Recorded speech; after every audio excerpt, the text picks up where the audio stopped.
Salut les amis, bienvenue à la nouvelle édition du Cerveau d'Afrique. Aujourd'hui, nous allons essayer de vous apprendre comment vous aussi, vous pouvez venir étudier aux États-Unis. Où que vous soyez, en Afrique, en Asie, en Europe ou partout ailleurs dans le monde. Si vous êtes intéressé pour venir étudier aux États-Unis, c'est simple. Nous allons vous donner les étapes en détail, comment vous aussi, vous pouvez faire ça par vous-même, venir ici aux États-Unis pour vos études. C'est très simple. Êtes-vous prêts? Allons-y. Yeah.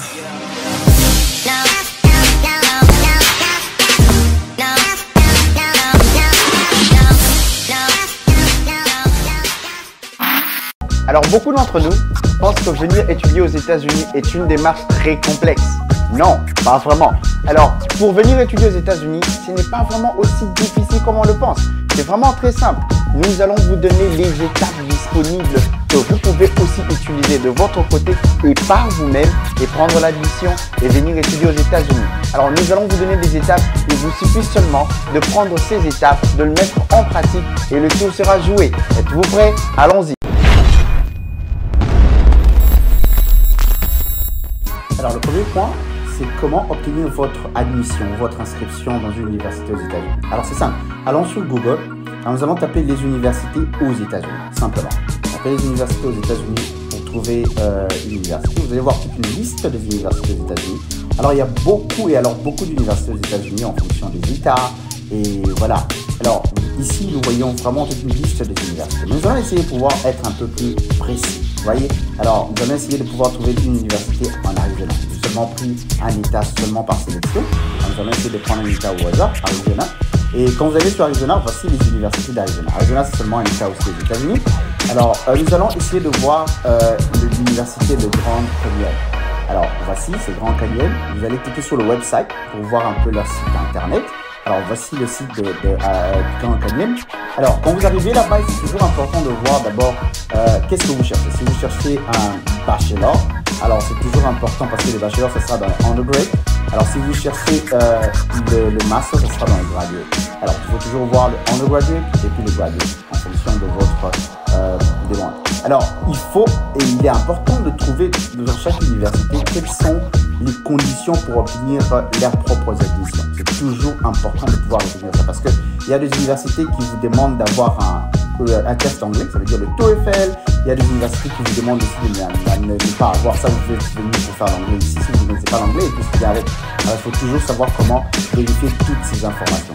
Et au-delà de ça, c'est que vous allez aussi voir quels sont les programmes qu'ils ont. C'est important de le savoir, quels sont les programmes.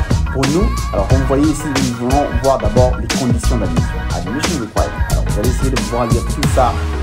Quelles sont les conditions qui sont posées afin d'obtenir leurs propres admissions. Alors, après avoir vu le programme, vous connaissez le programme que vous voulez, vous avez lu les conditions d'admission, vous remplissez toutes les conditions.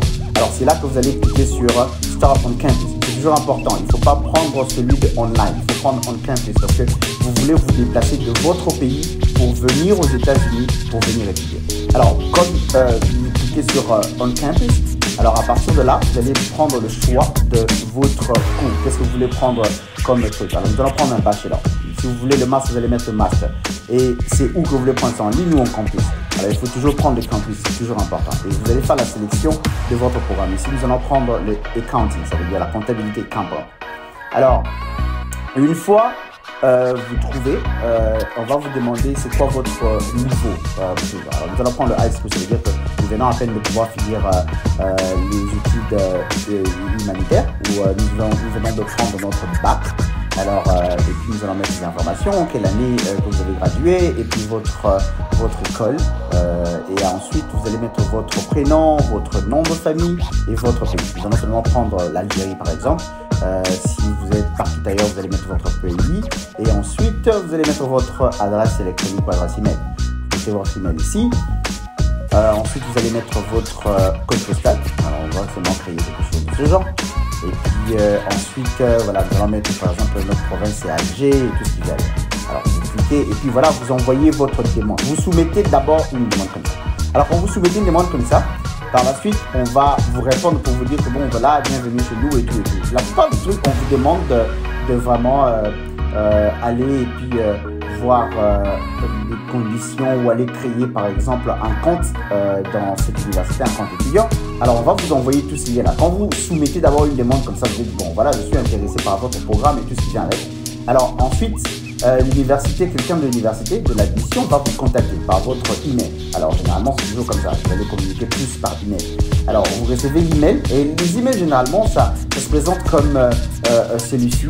Alors de ce fait c'est que quand vous voyez l'email, alors vous entrez à l'intérieur, généralement je vous montre seulement l'email d'une université qui vient et voilà, on a envoyé la demande et une fois qu'on a soumis la demande, c'est que l'université essaie de pouvoir revoir. Et puis l'université vous dit, bon ok, voilà les conditions que nous vous demandons afin de pouvoir obtenir votre admission. Alors il faut avoir votre propre technicité pour discuter avec ces universités-là parce que la plupart ne connaissent pas le français.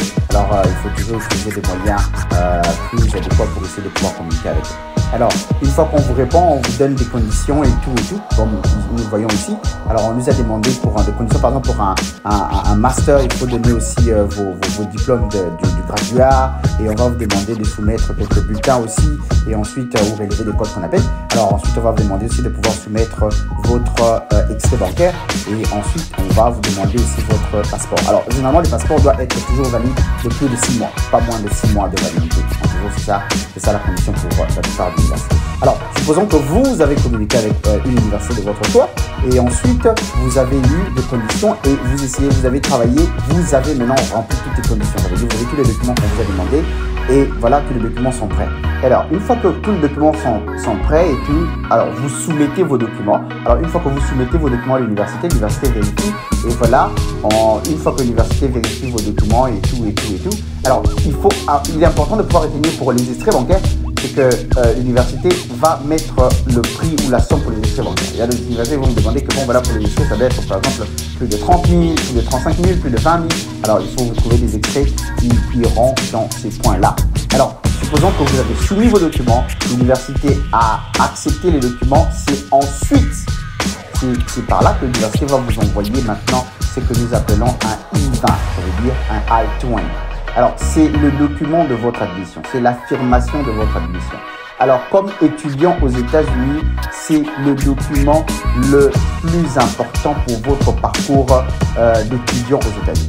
Alors, c'est vraiment ce document. Alors, voilà à quoi ressemble le I-20 ou le I-20. Ça veut dire c'est ça le document de l'admission. Alors, il est important quand on vous envoie ça, de vérifier d'abord votre service ID parce que nous allons vous montrer à quoi ça sert ce service ID. Alors voici le service ID, il faut vérifier aussi après avoir vérifié votre service ID.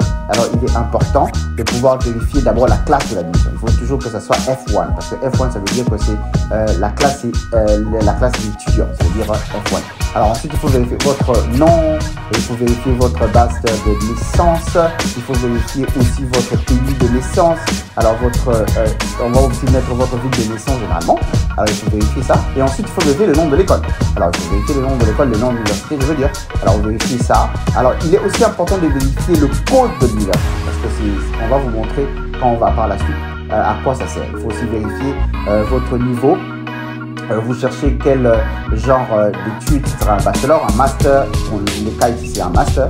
Alors ensuite on va vous demander, il faut aussi vérifier si, parce que l'université voudra savoir si vous avez rempli toutes les conditions pour l'anglais, ça veut dire vous avez toutes les conditions pour l'anglais. Alors une fois que vous lisez ça aussi c'est bon, il faut savoir comment signer. Là où on a mis le X là, c'est là où vous allez apposer votre signature. Alors, il ne faut pas mettre trop combat. Là où on a mis le X, c'est là que vous allez poser votre signature. Alors voilà un peu à quoi ressemble le I-20. Alors il y a une différence. Ça veut dire qu'il y a une ancienne version du I-20 et puis il y a la nouvelle version. Ça c'est l'ancienne version que vous voyez à votre gauche. Alors c'est l'ancienne version. Alors la nouvelle version qui a été changée, c'est ce que vous voyez à droite. Alors il faut toujours voir cette différence là parce que vraiment on peut vous envoyer une ancienne version, il faut toujours comparer à la nouvelle version. Alors l'ancienne version c'est ce qui est à gauche et puis la nouvelle version c'est ce qui est à votre droite. Alors c'est vraiment important de retenir. Alors pour l'admission, il vous faudra vous atteler aux conditions de votre université de choix, car chaque université a ses propres conditions pour l'octroi de l'admission. Il y a celle qui vous demande l'examen international d'anglais et les extraits bancaires. Il y a aussi celle qui vous demande les quotients intellectuels et votre expérience professionnelle. Alors tout dépend de votre propre université de choix. Alors vous avez votre admission, ce que nous appelons le I-20 ou le I-20. Alors maintenant, il vous faudra penser à payer le service. C'est quoi le service? Vous allez me poser la question. Le service est un programme créé par le Parlement américain pour contrôler et encadrer les parcours scolaires de chaque étudiant étranger ici aux États-Unis. Donc si vous êtes étudiant étranger, vous êtes obligé de pouvoir payer ce service. Le service, pour payer ça, allez seulement sur Google, tapez Service Fee Payment. Alors, c'est ça un peu le site du service. Vous cliquez là-bas dessus. Alors, ça, c'est à quoi ressemble exactement le site du service. Alors, il y a deux options. Il y a l'option de payer et puis il y a l'option de check. Alors, il faut toujours checker le statut parce qu'il y a d'autres universités qui vous payent déjà le service d'entrée de jeu. Alors, voilà maintenant comment vous allez utiliser, je veux dire, votre service ID. Alors, il faut prendre le numéro que nous montrons là. C'est votre service ID. À partir de votre I-20, vous vérifiez là où on a écrit service ID. Vous allez mettre ça ici, le numéro. Alors, nous allons mettre ce numéro ici. Alors, une fois que vous tapez votre service ID, alors, vous avez fini, vérifiez bien le service ID. Alors, il faut mettre votre nom de famille. Ça veut dire que vous mettez votre nom de famille comme c'est écrit sur votre I-20. Alors, ensuite, vous allez mettre votre date de naissance. Il faut toujours vous référer à votre I-20. C'est ça le plus important. Alors, vous vérifiez le statut. Alors, généralement, quand vous vérifiez le statut, vous allez voir que on va vous dire que non, voilà, no report fine. Ok? Ça veut dire des gens que il n'y a rien qui a été soumis jusque-là. Il ne faut pas paniquer, vous n'avez pas encore payé. Quand vous voyez quelque chose de ce genre. Alors, maintenant, il faut aller payer. Alors, vous cliquez sur Pay. Alors, à partir de là, vous mettez encore votre service ID. Alors, vous allez regarder sur votre I-20, votre document d'admission. Vous mettez le numéro là où on a écrit service ID. Ensuite, vous allez mettre votre nom de famille. Nous allons seulement créer un nom de famille ici. On va mettre ça. Et puis, vous allez mettre aussi votre prénom. Alors, généralement, on va aussi mettre notre prénom ici. Alors, ensuite, c'est vraiment important pour nous, une fois que vous mettez votre service ID, alors vous mettez votre nom de famille. Alors, il est important que cela concorde exactement avec ce que vous avez sur votre I-20 ou votre document d'admission que vous avez reçu de votre université. Vraiment, ça doit matcher, sinon ça ne sert à rien. Alors, vous mettez aussi votre date de naissance, alors je vais mettre sur moi une date de naissance. Alors, une fois que vous mettez ça, vous mettez votre année de naissance, ensuite vous soumettez, ça fait sur famille. Alors, ensuite, ça va vous montrer vos informations en général. Alors, il faut vérifier le service, il faut vérifier le tout. Alors, une fois que c'est bon, alors vous descendez un tout petit peu en bas, on va vous demander c'est quel type de forme que vous êtes en train de payer. Pour nous retenir que nous faisons l'admission, ce sera F1, toujours important. Alors, ça veut dire F1. Ensuite, vous allez mettre votre adresse email. Et là où on demande votre adresse, alors il faut toujours mettre votre adresse là où vous êtes. Ça veut dire si vous êtes en Algérie, en Côte d'Ivoire, en Tunisie, mettez votre adresse là-bas. Alors ensuite, vous allez mettre les informations de l'université. Alors c'est là où on est demandé le school code, ça veut dire le code de votre université. Alors ça se trouve aussi sur votre I-20. Je vais vous montrer ça d'ici peu. Alors je vais encore vous montrer ça. C'est là, voilà, là où vous allez trouver le school code. Alors vous allez aussi mettre ça. Alors, une fois que vous mettez ça, vous allez voir qu'il y a d'autres codes qui restent un peu plus génériques. Alors, vous n'allez pas tout répertorier. Là où c'est générique. Alors, mais il faut seulement vous rassurer que ça soit où ça correspond exactement à ce qu'il y a sur votre I-20. Alors, une fois que vous mettez aussi le code, alors vous soumettez le code dans son entièreté. Il faut toujours vérifier parce que ce sont des informations qui sont vraiment importantes. Alors, vous n'avez pas besoin de mettre quelque chose parce que vous allez payer et vous devez être en mesure, vous devez permettre au service de pouvoir vous retrouver.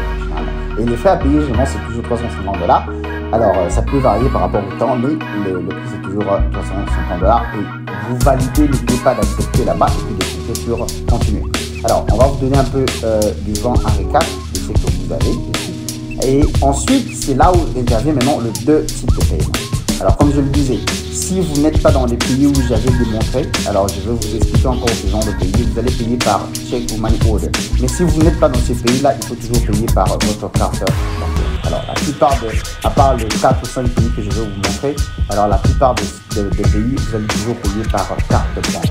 Alors, vous allez mettre vos informations de votre carte ici. Il faut vous rassurer seulement que là où vous avez la carte que vous allez utiliser, c'est une carte internationale, alors qui accepte les paiements à l'international. Alors, vous mettez aussi votre adresse qui correspond à votre banque et vous cliquez sur continuer. Finalement, c'est comme ça. Si vous allez faire le premier mode de paiement, ça veut dire le mode qui est général, le mode de paiement par carte bancaire. Alors ça intervient pour tout le monde. Ça veut dire tout le monde, à part les pays que je vais vous montrer qui ont quelques exceptions, mais pour tout le monde, il faut toujours utiliser la carte bancaire. C'est toujours important. Alors, une fois que vous soumettez votre truc, voilà à quoi ressemble un peu le reçu que vous aurez. Vous avez tout payé, alors c'est passé, c'est un peu ça le reçu du service.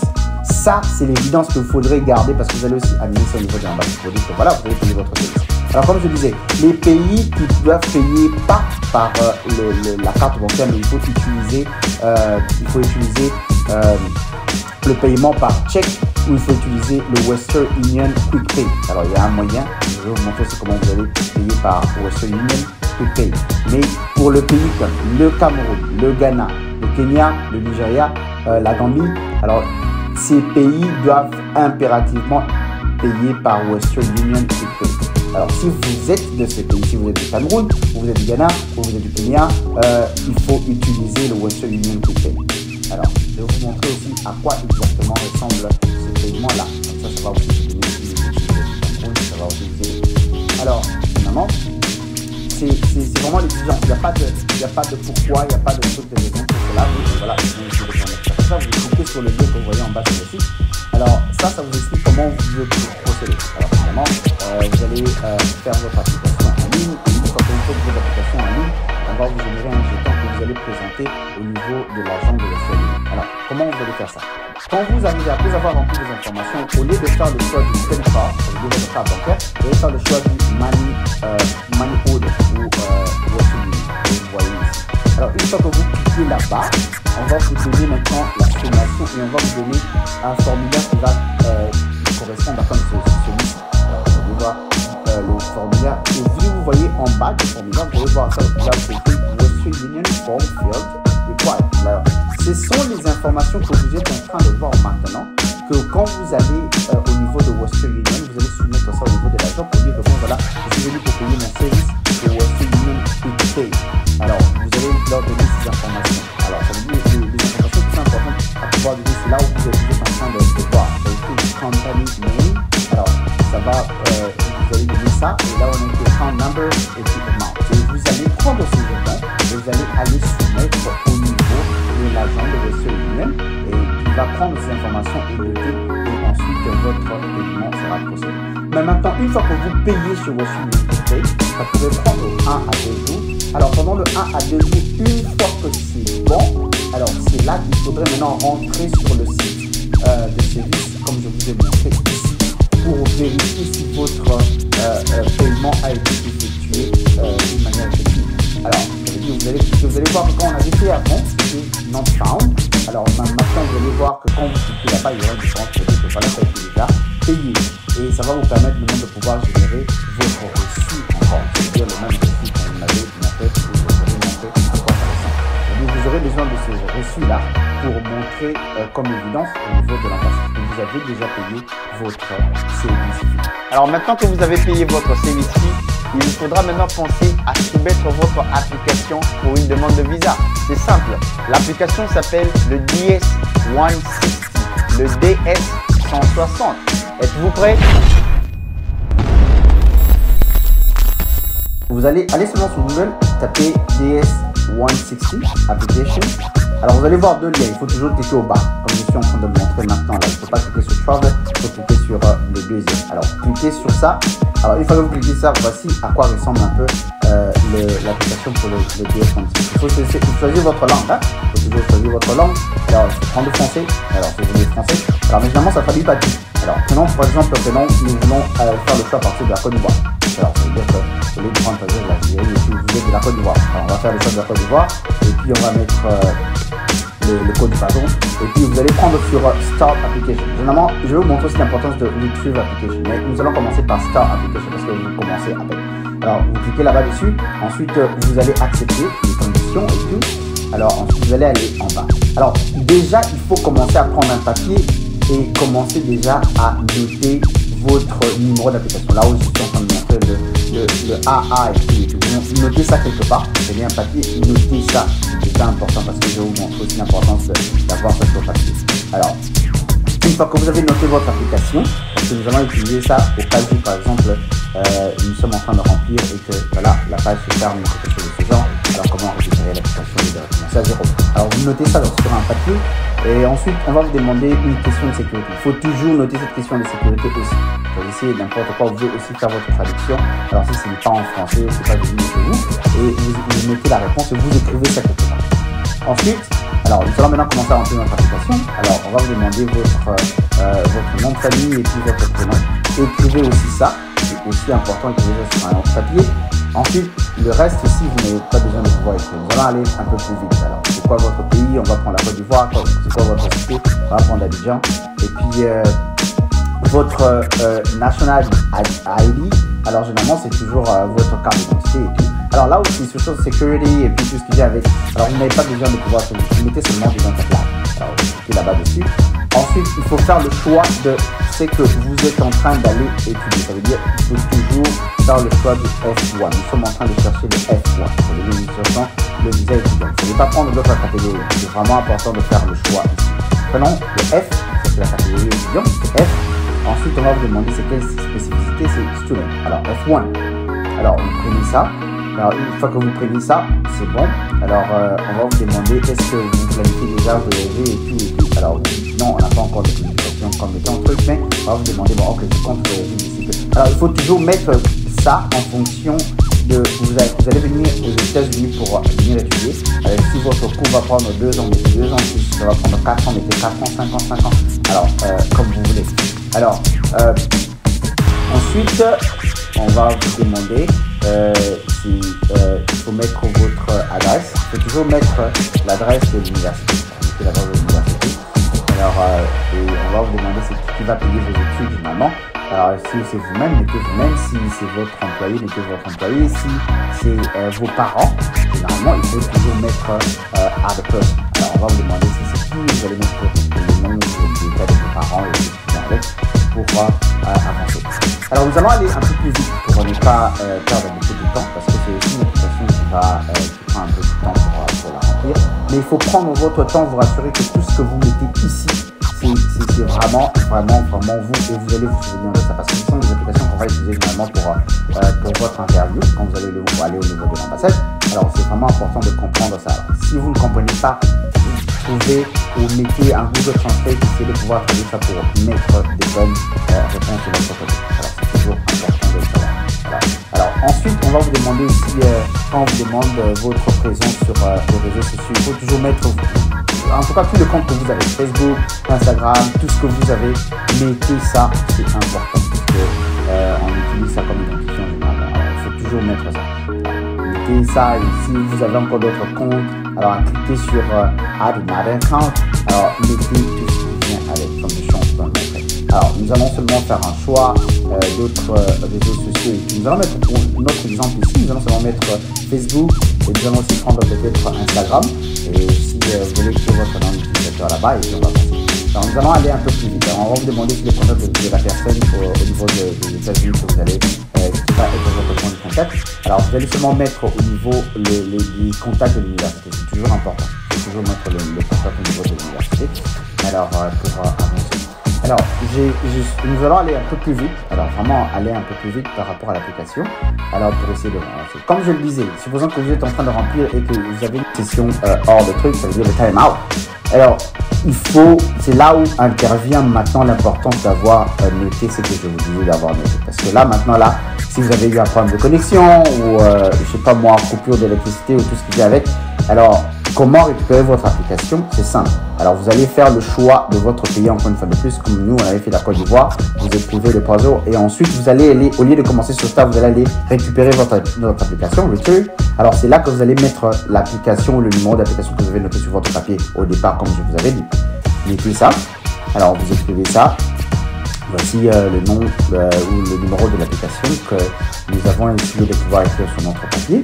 Alors, vous allez mettre ça. Quand vous allez mettre ça, c'est fini. On va vous demander de pouvoir récupérer votre application. Alors, généralement, avant de récupérer, on va vous demander si le nom, votre prénom ou votre nom de famille. Et on va vous demander aussi l'année de votre naissance. Et ensuite, on va vous demander la question de sécurité que je vais vous demander de pouvoir noter aussi. Voilà. On va vous demander ça.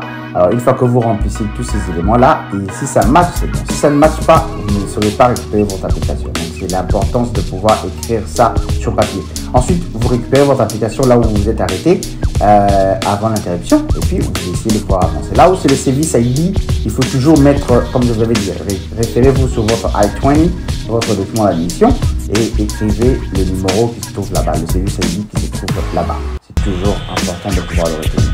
Alors, comme je le disais, nous allons essayer d'avancer un tout petit peu très vite. Alors, pour remplir cette application, alors mettons notre numéro service aussi ici. Alors, vous allez mettre le nom de l'université, vous allez mettre votre cours, vous allez mettre l'adresse, vous allez mettre l'état où se trouve l'université, et vous allez mettre également aussi le code postal généralement, et voilà, vous allez cliquer sur avancer. Alors ensuite, quand vous mettez toutes ces informations, vous cliquez sur avancer, donc next. Alors c'est là qu'on va vous demander maintenant de pouvoir mettre votre photo. Il faut toujours se référer par rapport au format de photo américain. Alors allez seulement chez les photographes, dites au photographe, voilà, je cherche un format américain, et voilà, on va prendre votre photo passeport, vous scannez ça. Alors vous allez mettre votre photo, vous allez sur Choose File. C'est là que vous allez faire le choix de votre photo. Ça va apparaître comme ça. Alors, une fois que vous avez vu le nom de truc, il faut cliquer sur Upload pour télécharger la photo maintenant pour que ça soit visible sur le avatar que vous voyez là. Alors, cliquez sur Upload et voilà, la photo sera ajoutée. Nous allons montrer une photo fictive pour vous montrer. Alors, on va aussi vous montrer que voilà, les conditions de la photo sont passées. Si ça pose un problème, vous avez une autre photo, mettez là et ça va passer. Alors, une fois que la photo passe, ou la photo remplit toutes les conditions, ça va, ça passe. Et voilà, vous avez votre numéro de confirmation qui est là. Il faut toujours noter ça, c'est vraiment important. Ensuite, vous allez cliquer sur revoir. Alors, vous allez revoir toutes les informations. Alors, si vous avez commis des erreurs et tout, vous cliquez sur modifier. Vous allez modifier les informations. Si c'est bon, il faut cliquer pour revoir toutes les informations. Ça veut dire les informations de famille, vos informations des études, vos informations du travail, votre historique et tout ce qui vient avec. Et on va vous demander, vous cliquez sur Next sur toutes ces informations parce qu'on va vous demander de tout revoir pour vous rassurer que vous avez bien mis les trucs. Alors, il faut signer et soumettre. Si vous n'avez pas encore signé et soumettre, ça veut dire que le document n'est pas encore valide. Alors, vous avez revu tout le document. Nous allons aller en bas pour vous dire que bon, voilà, nous avons eu le temps de revoir. Et vous allez cocher là-bas. Alors, nous avons eu le temps de tout revoir. Alors, les informations sont en train de matcher. Vous cochez. Et ensuite, on va vous demander qui a préparé pour vous dire, bon, voilà, j'ai rempli ça moi-même ou quelqu'un m'a aidé. Alors, ensuite, vous allez mettre votre signature. Votre signature, c'est seulement que vous allez mettre votre numéro de passeport ou le document que vous avez mis par rapport à votre application. Et on va vous demander aussi de mettre le code qui se trouve là-bas. Alors, mettez votre numéro de passeport et vous mettez aussi le code à côté. Et voilà. Alors, nous allons essayer de pouvoir mettre le code. Et puis, vous allez cliquer sur Sign et Submit. Alors, signer et soumettre. Alors, quand vous signez et vous soumettez, alors voilà un peu, on va vous dire, voilà, vous avez une manière instructive, essayez de pouvoir signer votre document. Ensuite, vous cliquez sur confirmation. Alors, quand vous confirmez, voilà maintenant le document officiel que vous avez, votre DS-160 que vous avez. Alors, maintenant là, voilà à quoi ça ressemble le document que vous serez obligé de pouvoir imprimer. Alors, quand vous cliquez sur imprimer la confirmation, alors cliquez sur imprimer la confirmation, vous avez le document ici. Alors, c'est ces documents que vous allez amener au niveau de l'ambassade. Vraiment, c'est important. C'est vraiment important. Alors, vous devez toujours vous rassurer que vous avez de barcodes que vous êtes en train de voir ici. Les codes barres sont là et votre photo est là et tout ça. Donc, je voulais vous montrer la différence. Il faudrait toujours vous rassurer que vous avez signé votre document, vous avez soumis et vous avez de barcodes qui sont là et vous allez amener ça au niveau de l'ambassade. Vous imprimez ça, vous allez amener au niveau de l'ambassade.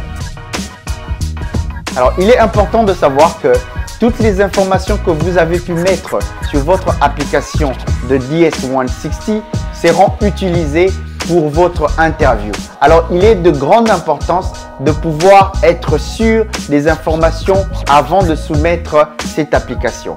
Alors, nous allons créer, si vous êtes intéressé, une vidéo où nous allons expliquer avec tous les détails possibles comment remplir cette application parce qu'elle est longue et elle prend du temps. Alors, si vous êtes intéressé, nous allons essayer de pouvoir créer une vidéo pour vous, là où vous allez ensemble avec nous voir en détail comment remplir cette application qui est trop complexe. Mais il est de toute importance de bien remplir cette application parce qu'elle sera servie pour votre propre interview. Alors maintenant que nous avons finalisé avec notre application de DS-160, il nous faudra maintenant la dernière étape de nous consacrer à prendre un rendez-vous au niveau de l'ambassade des États-Unis pour demander l'interview afin d'obtenir le visa. C'est simple. Êtes-vous prêts? Allons-y.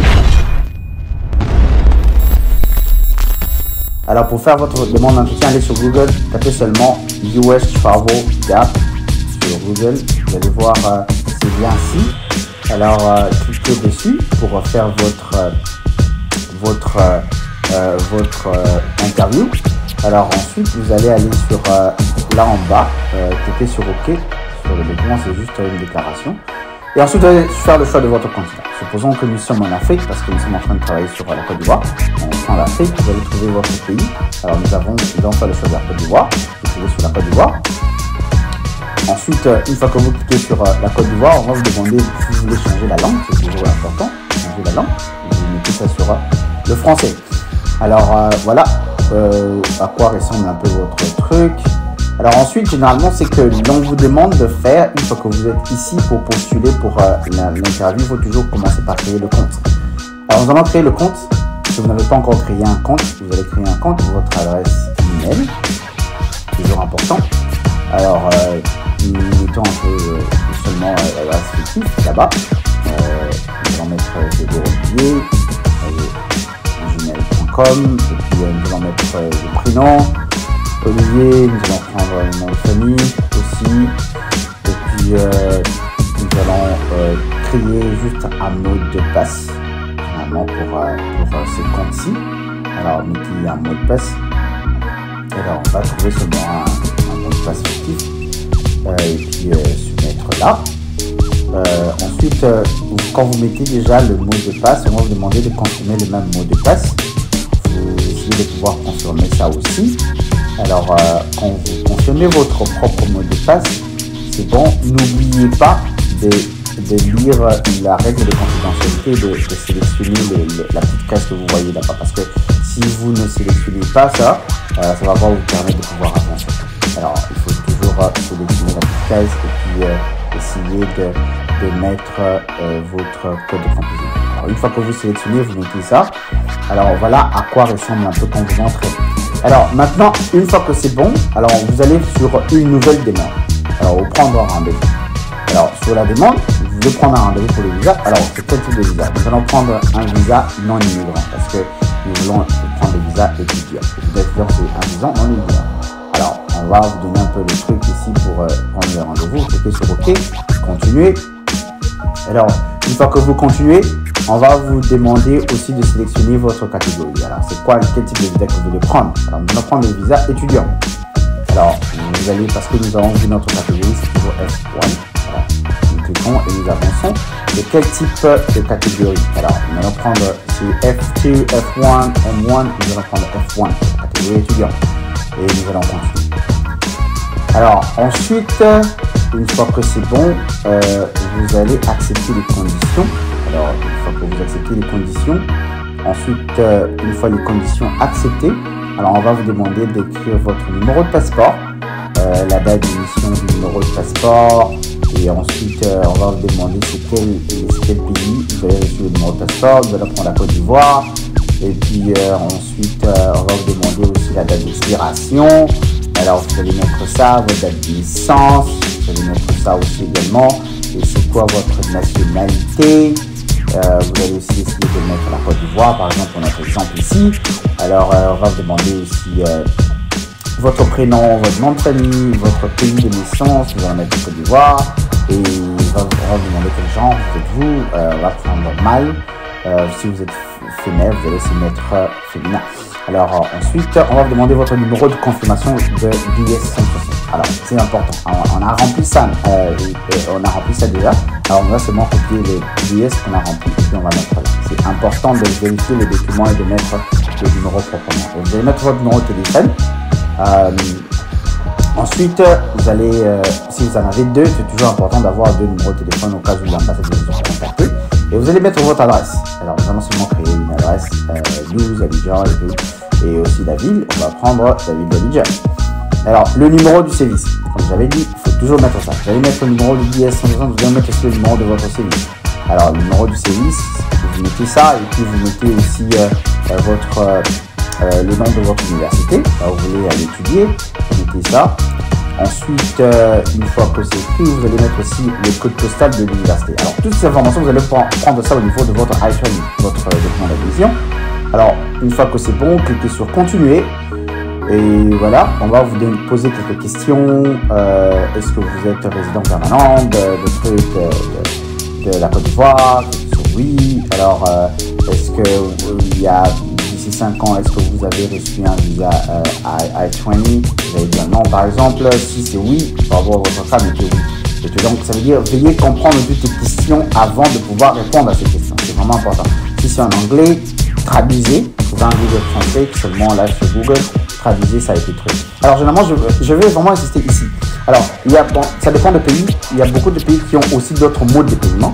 Mais si vous cliquez là pour le paiement et que vous voyez que c'est seulement le seul mode de paiement qui s'affiche ici, alors cliquez sur ces modes de paiement là et vous allez voir, c'est comme on dit un bordereau.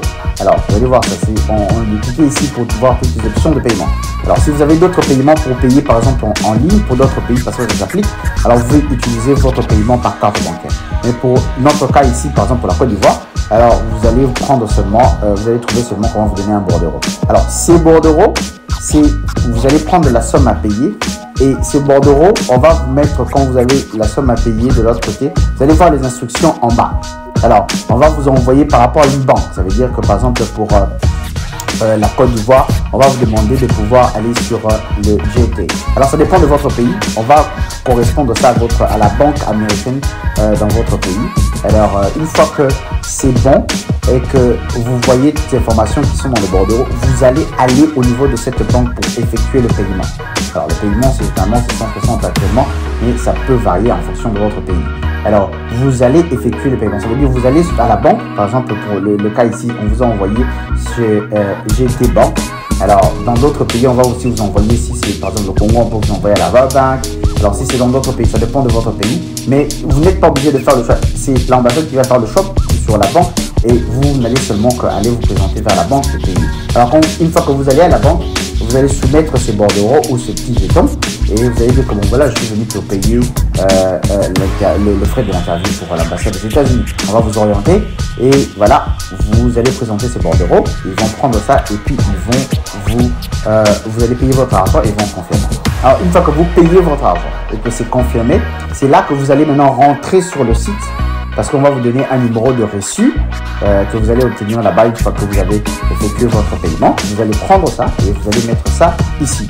Alors, une fois que vous mettez ça, c'est là que vous aurez maintenant à faire le choix de date ou de jour disponible au niveau de l'ambassade. Vous allez faire le choix pour votre truc. Voilà un peu à quoi ressemble généralement la grille de faire le choix. Alors, vous allez maintenant faire le choix de votre jour de l'interview et vous allez prendre aussi l'heure. Et ensuite, une fois que vous confirmez, c'est le document ici qui va sortir. C'est voilà un peu à quoi ressemble le document pour l'interview. Alors, voilà un peu. Alors, une fois que vous avez ce document, vous allez aussi imprimer ce document et vous allez amener ce document au niveau de l'ambassade pour votre interview. Et voilà, vous venez ensemble avec nous d'apprendre comment vous aussi, par vous-même, vous pouvez appliquer pour le visa étudiant américain. C'est simple. Alors, si vous avez des questions, vous avez besoin de clarté sur une application que nous avons remplie et que vous n'avez pas bien suivi ou vous avez besoin de clarté là-dessus, veuillez nous contacter. C'est simple, nous sommes ici pour vous aider. Alors, il me reste seulement qu'à vous remercier pour votre temps et le rendez-vous est pris au prochain numéro. Bye bye.